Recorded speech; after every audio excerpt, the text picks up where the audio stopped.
আসসালামু আলাইকুম। আমি মোহাম্মদ তরিকুল ইসলাম আছি আপনাদের সাথে। আজকে আমরা আলোচনা করব কোরিয়ান ভাষার সংযুক্ত স্বরবর্ণ এবং সংযুক্ত ব্যঞ্জনবর্ণ নিয়ে। আমরা গত ক্লাসে আমরা শিখেছিলাম স্বরবর্ণ, মৌলিক স্বরবর্ণ এবং মৌলিক ব্যঞ্জনবর্ণ দিয়ে কিভাবে শব্দ গঠন করতে হয়। তার আগের ক্লাসগুলোতে আমরা মৌলিক স্বরবর্ণ এবং মৌলিক ব্যঞ্জনবর্ণ শিখেছিলাম। তারপরের ক্লাসে আমরা স্বরবর্ণ এবং ব্যঞ্জনবর্ণ দিয়ে কিভাবে শব্দ গঠন করা হয় আমরা তা শিখলাম। তো আজকে আমরা শিখব সংযুক্ত স্বরবর্ণ এবং সংযুক্ত ব্যঞ্জনবর্ণ।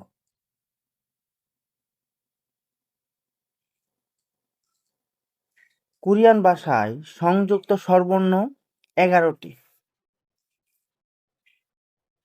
কোরিয়ান ভাষায় সংযুক্ত স্বরবর্ণ 11টি। তো 11টি স্বরবর্ণের উচ্চারণগুলো আমরা শিখব। সবার শুরুতে যে বর্ণটি রয়েছে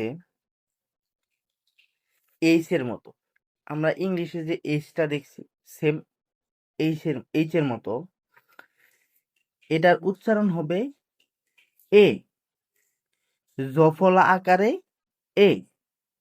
এটার উচ্চারণ কি হবে? এ। তারপর আপনারা খেয়াল করেন এইচ এর ভিতরে আমরা আরেকটা টান বাড়াই দিলাম এবং সাথে ইটারে যোগ করে দিলাম। আমরা মৌলিক স্বরবর্ণে শিখেছিলাম যে আর সাথে যদি আমরা একটা টান বাড়াই দেই তাহলে উচ্চারণ হবে ইয়া। তো সেম ভাবে এর সাথে যদি আমরা আরেকটা টান বাড়াই দেই তাহলে উচ্চারণ হবে ইয়ে। উচ্চারণ কি হবে? ইয়ে। তারপরেরটা হচ্ছে এ, তারপরেরটা এ, তারপরটা আমরা আরেকটা টান যদি বাড়াই দিই তাহলে সাথে কি যোগ করব? ই যোগ করব, তাহলে উচ্চারণ হবে কি? ইয়ে। আপনারা খেয়াল করেন এই চারটা বর্ণের উচ্চারণ প্রায় কাছাকাছি। কি কি? এ, ইয়ে, এ, ইয়ে। আমরা কি কি বললাম? এ, ইয়ে, এ, ইয়ে।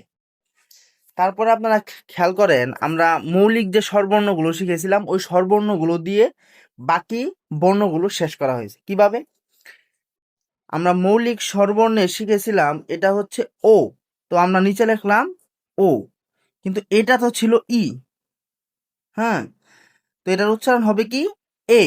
তাহলে এর উচ্চারণ কি হবে? ও এ। কি হবে? ও এ। তারপরটা দেখেন এটা হচ্ছে ও, তারপরটা হচ্ছে আ। এই যে আমরা লিখলাম ও আ, তাহলে কি হবে? ও আ। শুধুমাত্র এই ওয়ে ব্যতীত বাকি সব কয়টাই সেম সিস্টেম। ওয়ে ব্যতীত বাকি যা কয়টা আছে সব কয়টাই আগের মৌলিক স্বরবর্ণের মতোই উচ্চারণ হবে। হ্যাঁ, তারপরে দেখেন এই যে আমরা লিখলাম ও, এই ওর সাথে আমরা এই যে এ, এই যে আমরা শুরুতে যে বর্ণনা করলাম এটাকে যোগ করলাম, তাহলে উচ্চারণ হবে কি? ও এ। কি উচ্চারণ হবে? ও এ। তারপরে দেখেন এই যে আমরা বর্ণটি দেখলাম এটা কি মৌলিক স্বরবর্ণে ছিল? উ, রস্যু উ, উ। তার সাথে আমরা বসাইলাম কি? অ, তাহলে উচ্চারণ হবে কি? উ, উ।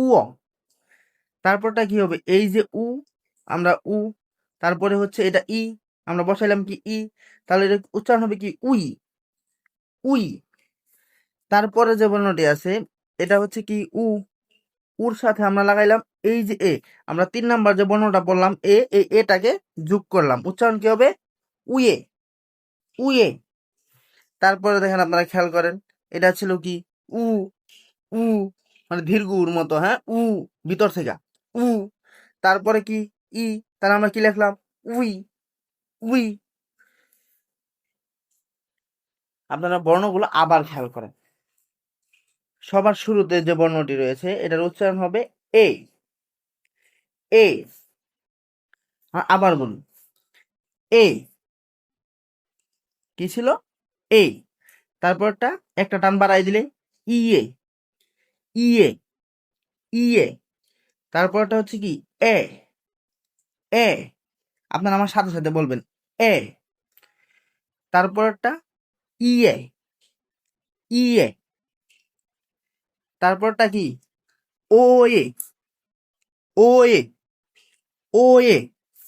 তারপরটা ও আ, ও আ।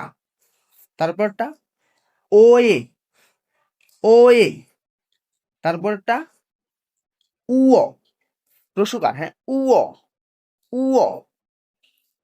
উই, উই, উই, উয়ে, উয়ে, উয়ে। তারপরটা উই, উই, উই। তো আপনারা এই 11টি স্বরবর্ণ ভালোভাবে বুঝতে পেরেছেন। এখন আমরা শিখব সংযুক্ত ব্যঞ্জনবর্ণ। তো সংযুক্ত স্বরবর্ণগুলো আমি আশা করি আপনারা ভালোভাবে বুঝতে পেরেছেন। এখন আমরা যাব সংযুক্ত ব্যঞ্জনবর্ণে। আচ্ছা, তো সংযুক্ত ব্যঞ্জনবর্ণ 5টি। সংযুক্ত ব্যঞ্জনবর্ণ 5টি। আপনারা খেয়াল করেন এই যে শুরুতে আছে কি সাং গিয় ক, কি আছে সাং গিয় ক। আমরা ব্যঞ্জন বর্ণে পড়েছিলাম মৌলিক ব্যঞ্জন বর্ণে, এটা হচ্ছে কি গিয়ক, গিয়ক। তো এই গিয়কটাকে আমরা ডাবল করে দিব, যারা বলে সাং। তো আমরা কি করব, গিয়কটাকে ডাবল করে লিখবো, মানে 2বার লিখবো। তাহলে কি হবে সাং গিয়, কি হবে সাং গিয়। সাং গিয়কে কি হবে ক। যেমন আমরা সংযুক্ত ব্যঞ্জন বর্ণে যে ব্যঞ্জন বর্ণগুলো বের করেছিলাম ওই সেম ভাবে, হ্যাঁ। তাহলে কি সাংগীয়কে ক। তারপর আপনার খেয়াল করেন দ্বিগত। তো আমরা দ্বিগতটাকে কি করলাম 2বার লিখলাম, দ্বিগতটাকে কি করলাম 2বার লিখলাম। তাহলে কি হবে সাং দ্বিগত, সাং দ্বিগতে ত, সাং দ্বিগতে ত। তারপরে আপনারা খেয়াল করেন বিয়প, এই বিয়পটাকে আমরা 2বার লিখলাম। তাহলে কি হবে সাং বিয়প, কি হবে সাং বিয়প, সাং বিয়পে প, সাং বিয়পে প। তারপর আপনারা খেয়াল করেন শিয়তটাকে আমরা 2বার লিখলাম শিয়ত। তাহলে সাং শিয়ত, 2বার লিখলে কি হবে সাং, 2বার লিখলে কি হবে সাং। তাহলে আমরা কি লিখলাম সাং শিয়ত, সাং শিয়তে তালে বর্ষ এবং ত। তারপরে আপনারা খেয়াল করেন সাং জিয়ত, মানে আমরা জিয়তটাকে 2বার লিখলাম, জিয়তটাকে 2বার লিখলাম। তাহলে কি হবে সাং জিয়ত, সাং জিয়তে চ, সাং জিয়তে কি চ। তো আমরা উচ্চারণগুলো আবার করব আরেকবার।